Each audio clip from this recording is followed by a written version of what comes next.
వి gold trusted gold buyers మీరు తాకట్టు పెట్టిన బంగారాన్ని విడిపించి ఈ రోజు ఉన్న మార్కెట్ ధరకు కొనబడును. హాయ్ హలో నమస్తే welcome back to dream media. ఈరోజు మనతో ఉన్నారు యాంపీ సర్టిఫైడ్ మ్యూచువల్ ఫండ్ డిస్ట్రిబ్యూటర్ అని శ్రీనివాస్ రెడ్డి గారు. సార్తో మాట్లాడదాం. ఈరోజు ఎపిసోడ్ అంతా బిగ్ ఇన్వెస్ట్మెంట్స్ గురించి. So let's go in to the episode. Hi sir. Hi sir నమస్తే సార్. ఒక పర్సన్ దగ్గర ఒక అప్ టు 10 lakhs అమౌంట్ అనేది ఉంది అనుకుందాం. ఎనీ పర్సన్ ఎనీ ఏజ్, అవును, ఒక 10 లక్షల రూపాయలు ఉన్నాయి వాళ్ళ దగ్గర. వాళ్ళకి ఏది రైట్ ఇన్వెస్ట్మెంట్ అంటారు? ఏజ్ నేను మెన్షన్ చేయట్లేదు, జస్ట్ ఓన్లీ అమౌంట్ మెన్షన్ చేస్తున్నాను. కేవలం 10 లక్షల రూపాయలు మన చేతిలో ఉంటాయి.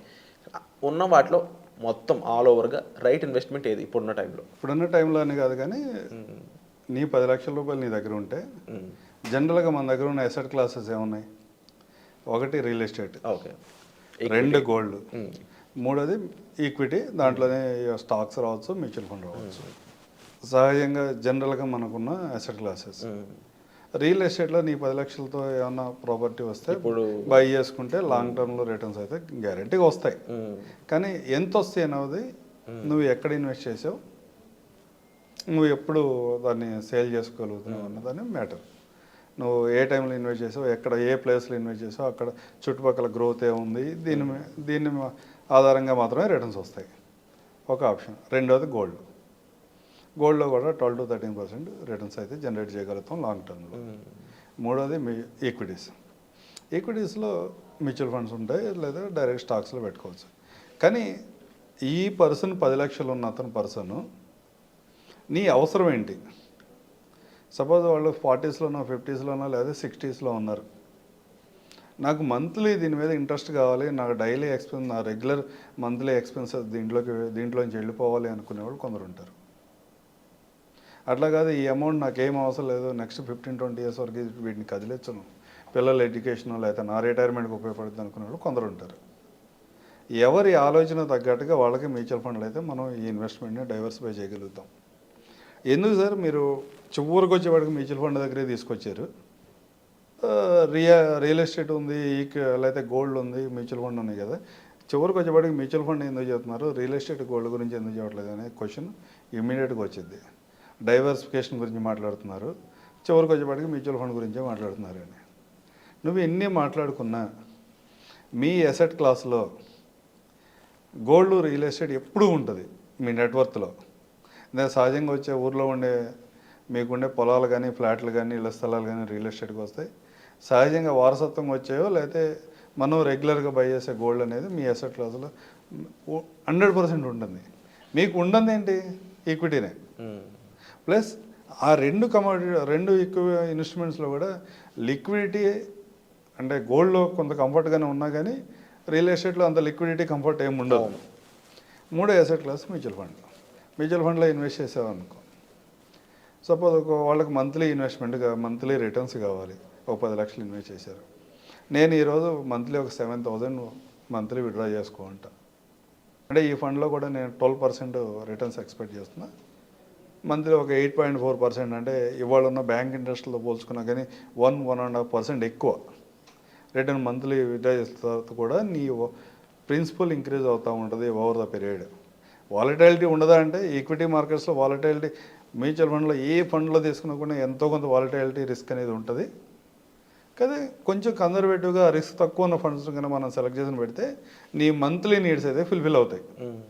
ఫుల్ఫిల్ అవటమే కాదు, లాంగ్ టర్మ్ ఒక 40 years అతను నాకు మంత్లీ ఇన్వెస్ట్మెంట్ రిటర్న్స్ కావాలి అని కనుక మ్యూచువల్ ఫండ్లో ఇలాంటి ఒక అమౌంట్ ఇన్వెస్ట్ చేస్తే ఎవ్రీ 5 yearsకి ఒకసారి నీ మంత్లీ విడ్రాల్ ఇంక్రీజ్ చేసుకుంటా వెళ్ళు. సపోజ్ నేను క్యాలిక్యులేట్ చేసే క్యాలిక్యులేట్ విధానం అయితే 8.4 lakh దగ్గర అయితే ఒక ఫస్ట్ 5 years 7,000 తీసుకో, సెకండ్ 5 years 8,400 తీసుకో, థర్డ్ 5 years దగ్గర 10,500, తర్వాత 12,000, తర్వాత 15,000, 16,000, ఇట్లా ఎవ్రీ 5 yearsకి నీ రిటర్న్స్ విడ్రాల్స్ని కూడా ఇంక్రీజ్ చేసుకుంటూ వెళ్ళు. ఇంక్రీజ్ చేసుకుంటూ వెళ్ళినా కానీ నీ నీడ్కి ఫుల్ఫిల్ అవుతుంది. నీ ఏదైతే ప్రిన్సిపల్ ఇన్వెస్ట్మెంట్ చేసావో అక్కడ ఇనీషియల్ స్టేజ్లో ఆ 10 లక్షల రూపాయలు కూడా ఇంక్రీజ్ అవుతూ ఉంటుంది. అట్లా కాదు, ఏమీ నాకు అవసరం లేదు, ఇనీషియల్ స్టేజ్లో నాకేం అవసరం లేదు, అనుకున్న వాళ్ళు మ్యూచువల్ ఫండ్లో డైవర్సిఫైడ్ లాంగ్ టర్మ్ అని అనుకుంటే ఒక మల్టీ క్యాప్లోనో ఫ్లెక్సీ క్యాప్లోనో అలాంటి వాటిలో ఇన్వెస్ట్ చేసుకుంటూ వెళ్తే మధ్యలో ఎప్పుడైనా ఒక 5-6 సంవత్సరాల తర్వాత నువ్వు ఏదైనా ఇల్లు కొందాం అనుకున్నావు, ఓన్లీ మ్యూచువల్ ఫండ్తోనే జీవితం అయిపోదు. రకరకాల స్టేజెస్లో రకరకాల గోల్స్ ఉంటాయి. వాటన్నింటినీ ఫుల్ఫిల్ చేసుకోవడానికి ప్రతి ఒక్కళ్ళు ట్రై చేస్తూ ఉంటారు. ఒక 5 years తర్వాత ఏదైనా మంచి ఫ్లాట్ ఉంది, అపార్ట్మెంట్ బై చేద్దాం అనుకున్నావు, నీ డౌన్ పేమెంట్కి ఉపయోగపడుతుంది. నువ్వు ఏ రోజు ప్లాన్ చేసుకుంటే ఆ రోజు మ్యూచువల్ ఫండ్లోంచి విత్డ్రా చేసుకుని అక్కడ ఇమీడియట్గా 3 working daysలో విత్డ్రా చేసుకుని అక్కడ పే చేసుకుని వెసులుబాటు మ్యూచువల్ ఫండ్లో ఉంటుంది. సహజంగా నేను ఎక్స్పెక్ట్ చేసేది అయితే నీ 10 lakhs ఇన్వెస్ట్మెంట్ నెక్స్ట్ 5 yearsలో 19 lakhs అవుతుంది అనుకుంటున్నా. ఏదైనా ఆ రోజు కండిషన్లో మార్కెట్ కండిషన్ బాగోతే కొంచెం తక్కువ అవ్వచ్చు, మార్కెట్ కండిషన్ బాగుంటే ఇంకొంచెం ఎక్కువ అవ్వచ్చు. అవును, నీకు నీ అవసరం అయితే తీరిద్ది కదా అక్కడ.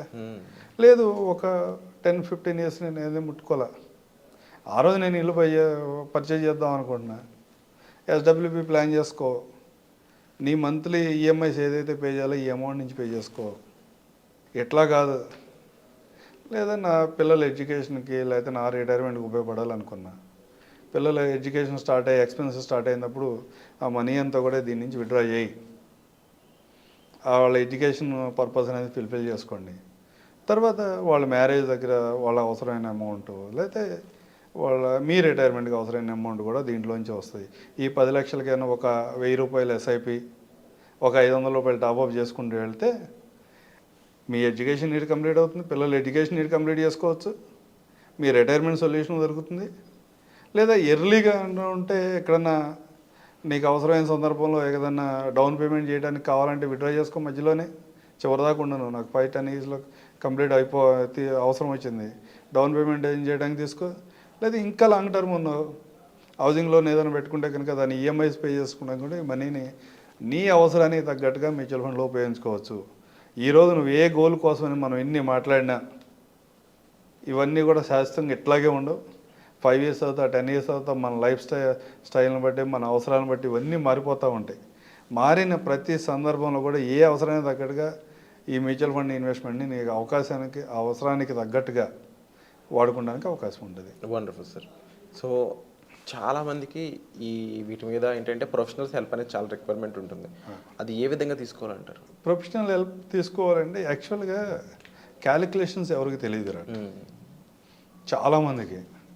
అంటే ఒక మంచి ప్రొఫెషన్లో ఉన్న వ్యక్తికి కూడా అంటే సేల్స్ టెక్నిక్స్ ఎలా ఉంటాయంటే, నా ప్రోడక్ట్ని సెల్ చేయడానికి నేను ఒక సేల్స్ స్టోరీ చేసుకుంటా, వేరే ప్రోడక్ట్ని సెల్ చేయడానికి కూడా అట్లాగే ప్రతి ప్రోడక్ట్కి ఒక సేల్స్ స్టోరీ ఉంటుంది.